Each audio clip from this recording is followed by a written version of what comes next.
мен сіздерге жаттығу жасауды көрсетемін.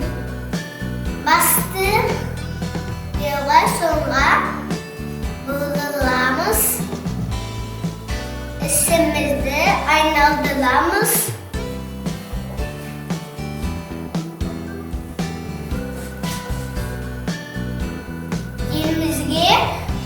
Денімізге жаттығу жасатамыз. Басымызды айналдырамыз. Саналауды ұмытпаңдар.